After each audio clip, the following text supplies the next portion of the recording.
Odisha under Maratha rule. With the decline of Mughal administration in India, the Bengali Nizams expanded their control over Odisha. The Marathas, led by the Bhonsles of Nagpur under Raghuji, desired to assert their dominance throughout the country, which led to tensions with Alivardi Khan, Bengal's Nawab. The Marathas redirected their policy towards Odisha, causing a conflict with Alivardi Khan. Eventually, the Marathas succeeded in establishing their dominance over Odisha, ruling the region from 1751 to 1803 CE. Despite their rule, the people of Odisha were dissatisfied with the Maratha administration during this period. Maratha Capture of Odisha. Raghuji Bhonsle of Nagpur contemplated plunder in the direction of Odisha, encouraged by Mir Habib's offer of assistance and the willingness of his Prime Minister Bhaskar Pandit. Bhaskar Pandit led a grand Maratha army into Odisha, capturing Barabati fort on 19 April 1742, creating fear among Alivardi Khan's forces. Mir Habib and Bhaskar Pandit sought to settle scores with Alivardi, but Alivardi managed to save Murshidabad from plunder by paying a large sum of money to Bhaskar Pandit.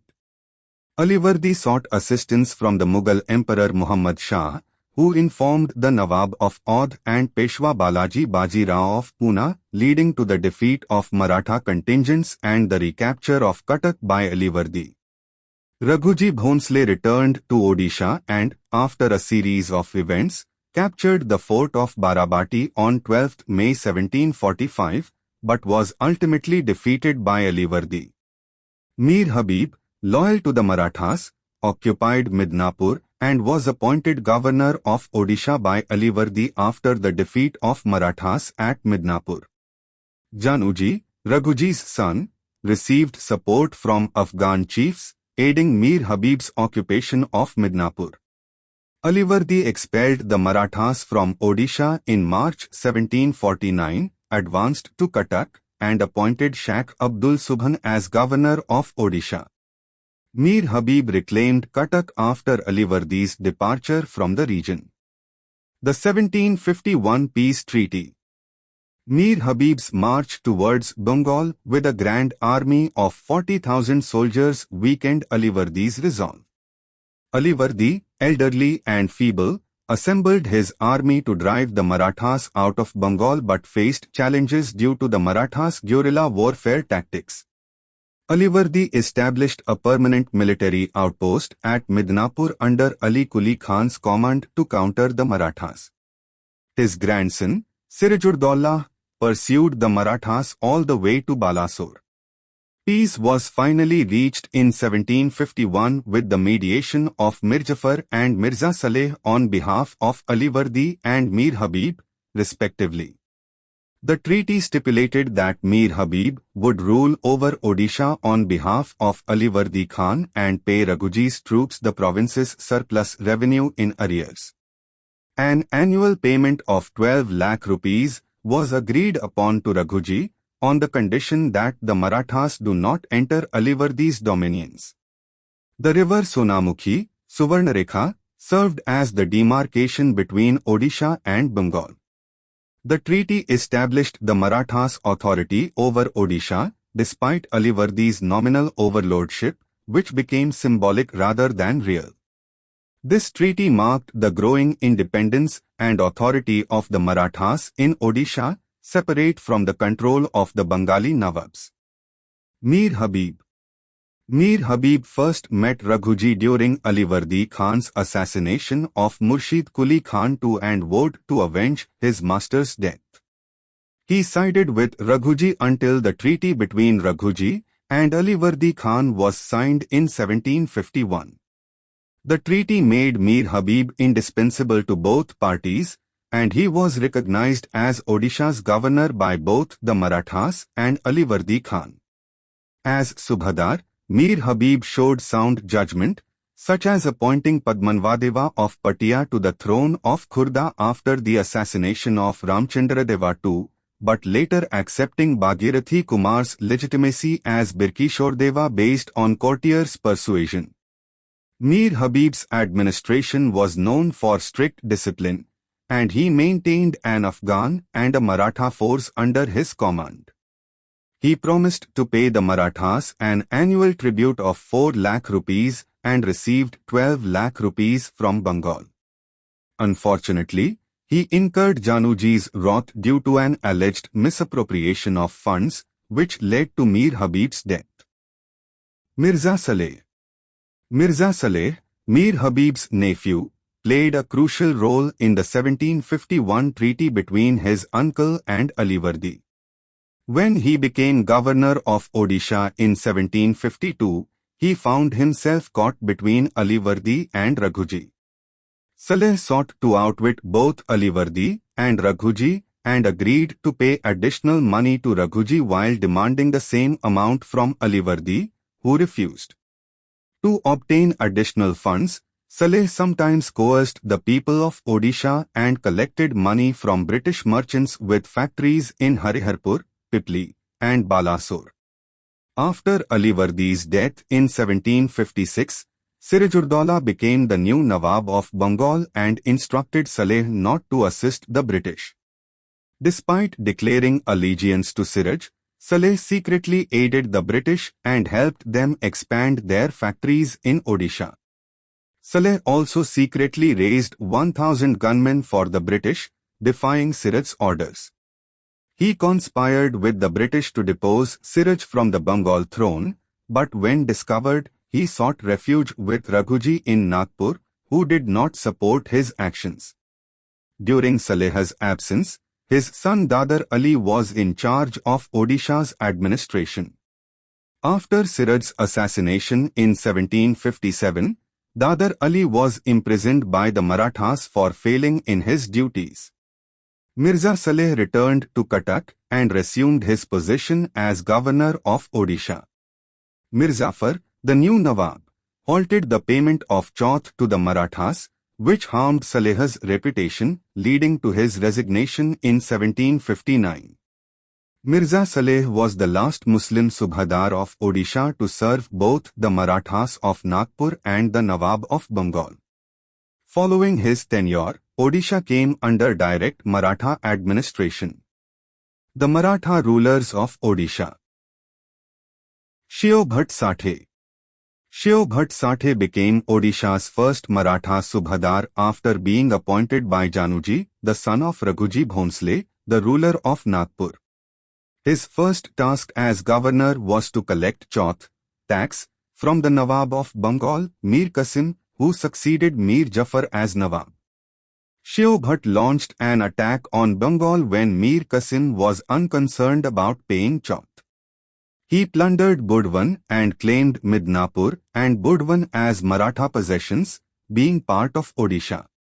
In 1761, the British foiled his attempt to plunder Bengal by stationing troops in Midnapur and Bengal. Sheo Bhatt detained Kushal Chand, the British agent in Cuttack, which led the British to convince Mir Qasim to drive the Marathas out of Odisha. Mir Qasim negotiated with Sheo Bhatt, promising to pay chauth in exchange for cooperation, and sent a sanad of Jaleswar and Midnapur to him. The British governor of Bengal, Vansittart, promised Sheo Bhatt chauth arrears if he sided with the British against Mir Qasim. Sheo Bhatt renounced his allegiance to Mir Qasim, and the British defeated Mir Qasim at the Battle of Buxar in 1764. After the victory, the British duped Sheo Bhatt and did not pay him chauth arrears. Sheo Bhatt was dismissed in 1764 for failing to pay his debt to Januji, and Chimna Sao was appointed as the new governor of Odisha. Sheo Bhatt was arrested and sent to Nagpur, but later attempted to reclaim the governorship of Odisha, which failed due to his double-dealing with Mir Qasim. Bhavani Pandit. Sheo Bhatt Sathe contested the authority of Chimna Sao, the appointed governor of Odisha. Chimna Sao sought assistance from Nagpur to quell the uprising of Zamindars instigated by Sheo Bhatt. Bhavani Pandit arrived in Odisha with a grand army of 5,000 cavalry in July 1764 and took charge as governor. Bhavani Pandit took decisive action against obstinate zamindars in Dhenkanal, Nilgiri, and Mayurbhanj, and they submitted and paid for the upkeep of Maratha troops after being subdued. The threat of Shai Bhatt invading Odisha led the British to request assistance from Bhavani Pandit in suppressing Shai. Shai Bhatt aided the British in their efforts.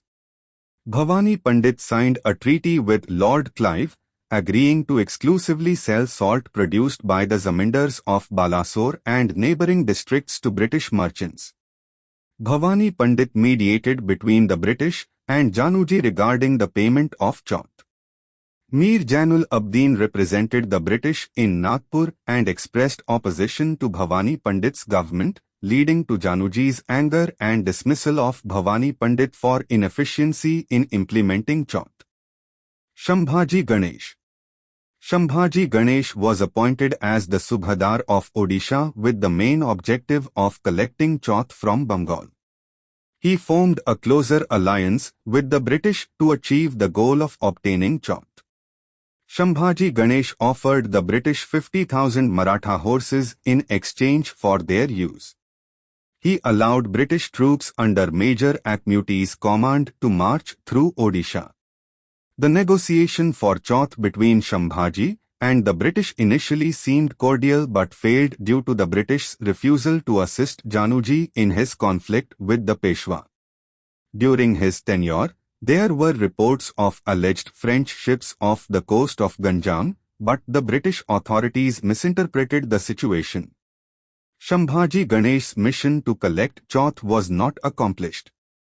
Shambhaji Ganesh actively encouraged pilgrims from all over India to visit the temple of Lord Jagannath in Puri.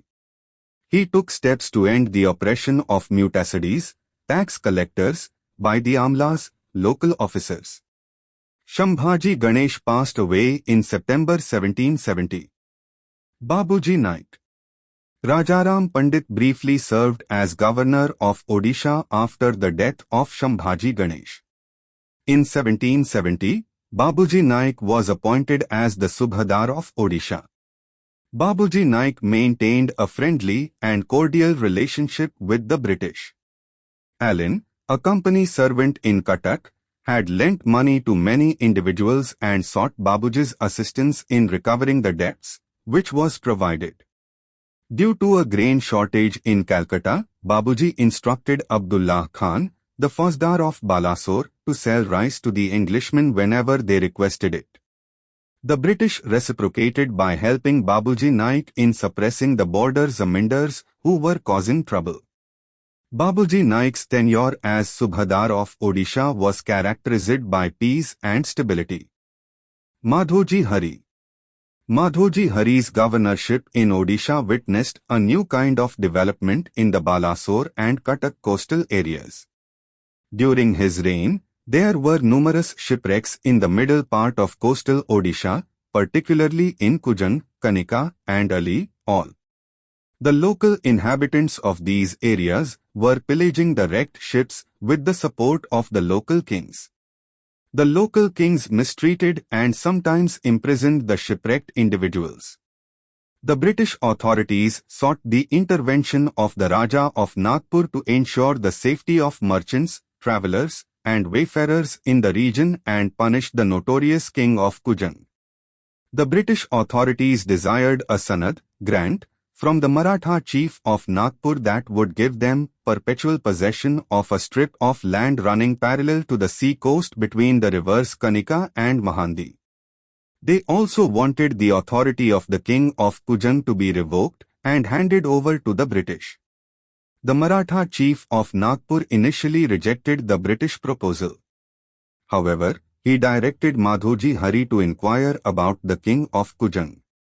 When summoned by the Subhadar, the king of Kujan expressed regret for his past actions and was pardoned by Madhoji.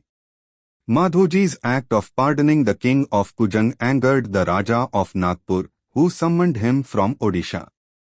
Rajaram Pandit. Rajaram Pandit's governorship in Odisha coincided with the Anglo-Maratha conflict during Warren Hastings' governorship. The Raja of Nagpur formed an anti-British confederacy with Pune, Hyderabad, and Mysore, leading to conflict with the British. The British army needed to pass through Odisha to reach Madras and deal with Mysore's Hyder Ali. The Nagpur Bhonsle chief directed Rajaram Pandit to extract chauth, tax, from the British authorities if they requested passage through Odisha. In 1781, Warren Hastings dispatched a detachment under Colonel Pierce to Balasore and Anderson to obtain permission from the Maratha governor of Odisha for the passage of British troops by paying 12 lakhs of rupees. Rajaram Pandit personally travelled to Calcutta to settle the debt with the Governor-General and demanded a loan of 25 lakh rupees, receiving 13 lakhs along with a loan of 10 lakhs. Colonel Pierce's army marched through Odisha with the assistance of some Maratha officers like Harihar Mahadev and Magun Chaudhary, bringing the British closer to the Nagpur Bhonsles. Rajaram Pandit was dismissed after Wilkinson, the British resident at Balasore, informed about the Maratha Fauzdar Bhavani Das Chaudhary's oppression of a merchant named Gangadhar. Murar Pandit was appointed Fauzdar of Balasore in Rajaram Pandit's place. Rajaram Pandit took steps to crush obstinate Samindars and dealt with a recalcitrant landholder named Balram Mahartha for the British Company in Ganjam. He expressed a strong interest in the influx of pilgrims to Puri and abolished the previous practice of collecting revenues through hereditary talukdars, appointing his own men for the task. Rajaram Pandit was an astute diplomat and an excellent administrator who subdued refractory forces. He died in 1793, leaving behind a legacy of efficient governance in Odisha. Sadashiv Rao. Rajaram Pandit's son, Sadashiv Rao, succeeded him as Odisha's Nayab Subhadar after his demise. Like his father, Sadashiv Rao maintained a hospitable relationship with the British. With the abolition of the British residency at Balasore, Barabati escaped the control of the British East India Company. Sadashiv Rao offered Barabati to the British, which was attached to their factory, showing a cordial gesture. He repressed anti-British Rajas in the region, displaying his support for the British cause. In 1795, a British battalion that refused to surrender was attacked by another battalion, resulting in the imprisonment of some sepoys. The mutinous sepoys sought refuge with the Mayurbhanj king, who refused to hand them over to the British. The British authorities approached Sadashiv Rao, who sent a letter to the king of Mayurbhanj, convincing him to comply and expel the rebellious sepoys from his territory. Sadashiv Rao assisted the British troops in their march from Bengal to Madras, earning their gratitude. The British upgraded their postal service in Odisha due to the increased correspondence between Calcutta and Puri. Despite his friendship with the British, Sadashiv Rao was willing to fight for just causes. When a contest for the throne of Khurda arose between Mukundadeva and Shyamsundar, Sadashiv fought against the British to support Mukundadeva's legitimate claim. Ultimately, in 1795, Mukundadeva successfully asserted his rightful claim to the Khurda throne. Maratha Administration in Odisha. During both the Maratha and Mughal periods, Gujarat states paid tribute to the Raja of Nagpur. The Marathas controlled the rest of Odisha, which included the coastal plain areas from Suvarnarekha in the north to Chilika in the south, known as Mogulbandi. The Maratha administration in Odisha closely resembled the Mughal administration as they aimed to maintain the existing Mughal structure. However, the Maratha governors' extensive exploitation of the region's resources made their rule unpopular among the people of Odisha. Division of the Maratha Empire in Odisha. The Maratha administration in Odisha was heavily influenced by the legacy of Mughal rule. The Maratha possessions in Odisha were geographically bounded. The eastern border was the sea. The western border was the Chhattisgarh province.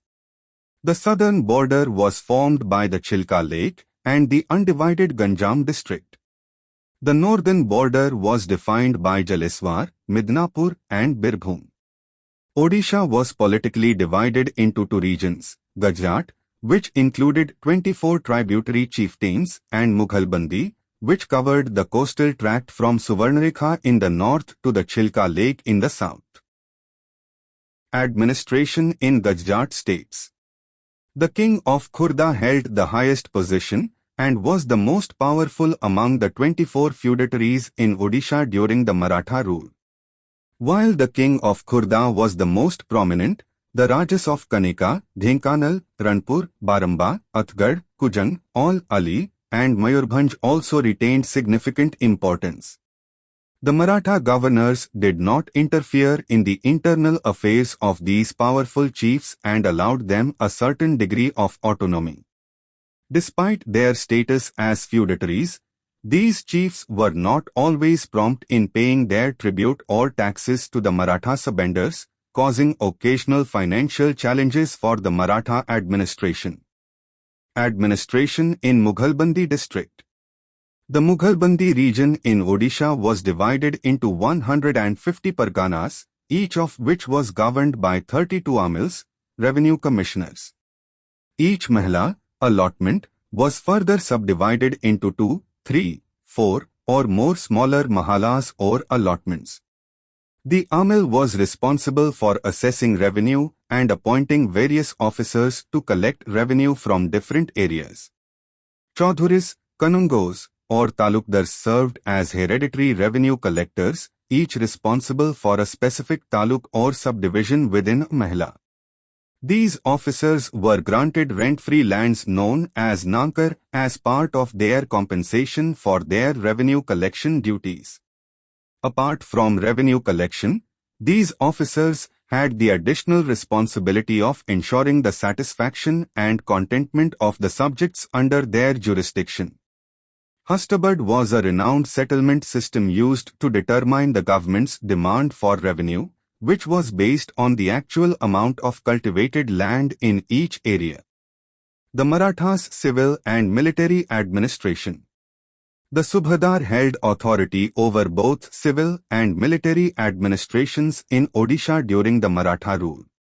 The Kiladar served under the Subhadar and was responsible for managing the Barabati fort in Cuttack.